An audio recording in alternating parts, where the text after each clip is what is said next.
সোনারঘাটের মানুষের টেকা কেমনে নষ্ট হয় এটা জলজন্ত উদাহরণ আমি দেখাই দিব। আও এই তোমরা ক্যামেরাম্যান সরো ওই দেখো এর নাম হলো সুয়েম, নাম কিটা বাড়ি গুলানো গড়গাঁও 6 নম্বর ইউনিয়ন।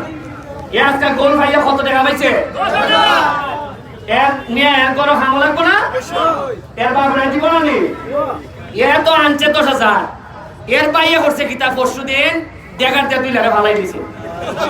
এর ভাই আপন ভাই কিতা করছে দেখার দিয়ে এখন ফুলাই ভাড়াইছে না নি?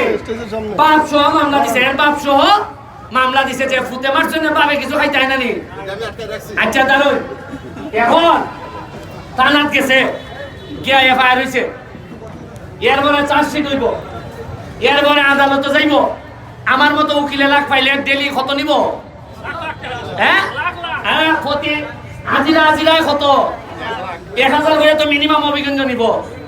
এরপরে থানার মধ্যে বাইরে কিছু দালাল আছে, এর বাপ গেলে কইব নই ওসি সাহেবের সাথে আমার যোগাযোগ আছে, আপনার চার্জশিটটা আমি পাতলা করে দিব, টাকা আপনি 50,000 দেবেন। পাতলা যে চার্জশিট কিতা করে আমার জানা নাই। আর এবারে মনে করে গরিব মানুষ ওই আলু বেচা আনিয়া ওই বাট্টারে গেছো দিব গিয়া যখন এ ওসির দ্বারা গেছই না এমনি ভাই পাতলা করে দিব গেল এখানে টাকা 50,000।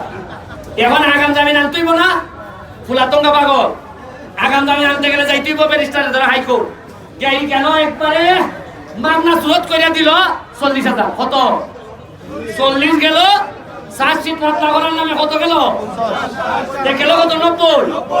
এরপরে উকিল যে কোনো একটা বাবুর নাম কও এই মামলা বাবদ উকিলে পাইব মিনিমাম 30,000। কত গেল? 1,20,000। এরপরে জেরে মারছে এ যাইতেইব না?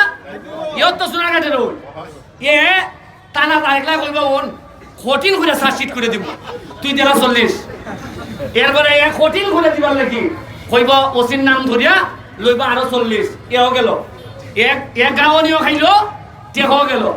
এরপরে এর সময় মাসে 1 লাখ ডেট পড়বো। এইখান থেকে সকাইলাবেলা খায় না খায় সকাইলাবেলা যাইতে বিভিন্ন কোর্টও গিয়া কোর্টও গেলে পরে টেকা খরচা করিয়া উকিলে কইব আজকে তো কোর্ট উঠছে না আর মইনে কইব টেকাটা বিকাশে পাঠাই দেব কিটা খেল পাঠাই দেব। এই সোনারঘাটের একলা মরির কোন গরিব দেখছো? একলা উকিল গরিব দেখছো? এই যে আমি ব্যারিস্টার শৈল খারেন তোমরা টেকা দিত হয়তো তোমরা না ওই শরীয়তপুর বরিশাল থেকে টেকা খাপলাই লই আইনে সোনার মাধবপুর দিলাইছি। আমি তো লাভ উইকা নই, সরকারে দেয় 2 কোটি আর আমি ব্যারিস্টার হিসাবে ইনকাম করি আইনে আরো 50 লাখ। আইনে কোনো হিসাব নাই পাবলিকে দিবার আগে আবার সোনারঘাট এটা হইলো ফাইনালি গাঙ্গের বাণী সমুদ্রত পরে ওই আমার টেকা ইয়া সোনারঘাট মাধবপুর লাগে। এখন আমি একটা উদাহরণ দেখাইলাম যে বড় ভাইয়ে 10,000 পুঁজি করছে গোল করিয়া আর ছোট ভাইয়ে পাবে 1.5 লাখ খরচ করছে গাওয়াইয়া। এই একটা এখন ইভেন্টটা 12 টাকার সুযোগ আছে নি? তোমরা একটা জলজন্ত উদাহরণ আজকে দিয়া গেলাম। এরপরে যদি মনে করো চাকুরিয়া পুরা ঘুরতায় পুরা গাওয়াই লিতায় তেরে বাইক গাওয়াতে পিড়ি গাওয়াইও তাও আমার জনগণ গাওয়াইও না। আমি একটা উদাহরণ দিলাম এই দেখুন এলাকার মানুষ কিভাবে গরিব হয় একটা উদাহরণ আমি দিলাম। যাই হোক এনার্জি হওয়া করে লাভ নাই কারণ খসবার লোক কিন্তু ফিরের মাঠ শেষ হয় এরা কিন্তু সে সিধা কিন্তু আমার খেরাজানি মনটায় বাইরিতেছে গোল আড়াই দিব আর এরা তো কারেন্ট আছে চললো মেয়ের আইনমন্ত্রী আছে মেয়া আটকা খেলার 80 মিনিটের সময় খুব একটা আইন দিছে পেনাল্টি দেবো তোমরা কিন্তু আমার আইন বেশি বুঝো এবার কোরআনে পেনাল্টি খাইয়া বুঝবি গা।